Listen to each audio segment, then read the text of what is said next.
me tentèrent, m'éprouvaient, quoiqu'ils vissent mes œuvres. Le verset 7 dit, si vous entendez, si vous pouvez écouter sa voix. Le verset 8 dit, le verset 9 plutôt dit, où vos pères me tentèrent. C'est-à-dire du verset 8 où c'est comme si c'est quelqu'un qui est en train de dire écoutez sa voix. Le verset 8, le verset 9, c'est le Seigneur lui-même maintenant qui vient parler. Comme si le verset 7 l'introduisait, il vient maintenant parler. Et qu'est-ce qu'il dit? Et tu es en train de l'éprouver. Il dit, quoi qu'il visse mes œuvres, est-ce que tu as vu les œuvres de l'Éternel dans ta vie? Ce mois, ce jour, cette heure, maintenant même à la seconde où nous sommes en train de parler. Est-ce que tu as vu ses œuvres depuis le mois de janvier? Qu'est-ce qu'il a fait? Est-ce que tu as pris le temps pour lui dire merci? Il y a un écrivain, quelqu'un qui a écrit un chant qui a dit, n'oublie jamais ses bienfaits, mets-les tous devant toi. Prends ces choses-là, mets-les tous devant toi. Apprends à lui dire merci, tu seras béni. Amen. Pendant 40 ans, j'eus cette race en dégoût. Que tu ne sois pas celui dont le Seigneur a parlé dans ces termes. Parce que tu n'as pas su le reconnaître. Et je dis, c'est un peuple dont le cœur est égaré. Ils ne connaissent pas mes voies. Aussi, je jurai dans ma colère, ils n'entreront pas dans mon repos. Le Seigneur nous dit dans le verset 7 qu'il est notre Dieu. Et c'est lui qui nous conduit en tant que son troupeau. Mais quand tu refuses de reconnaître que c'est lui qui te conduit, tu deviens étranger à lui. Et voilà pourquoi il peut se lever en colère contre toi.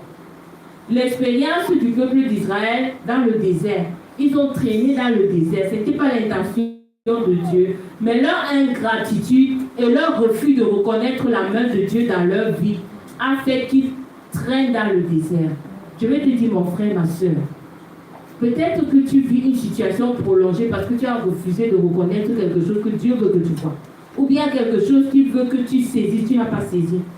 Et ça a causé un retard, ou bien ça a prolongé le désert dans ta vie. Nous sommes son troupeau et il nous conduit. Et quand il nous conduit, il y a le temps marqué pour chaque chose. Il y a les saisons pour le désert, il y a les saisons pour la joie, il y a les saisons pour la gloire. C'est lui qui marque le temps.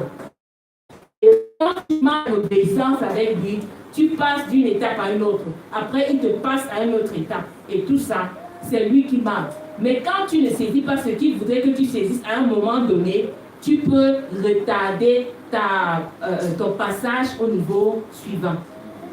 Et quand tu traînes là-bas, tu retardes beaucoup de choses dans ta vie et tu retardes beaucoup de choses dans la vie de quelqu'un d'autre. Peut-être que le Seigneur veut que tu le célèbres pour ce qu'il a fait dans ta vie. Peut-être qu'il veut que tu le célèbres pour ce qu'il a fait dans la vie de quelqu'un d'autre. Et tu n'arrives pas à le célébrer. Moi, je vais vous donner un exemple.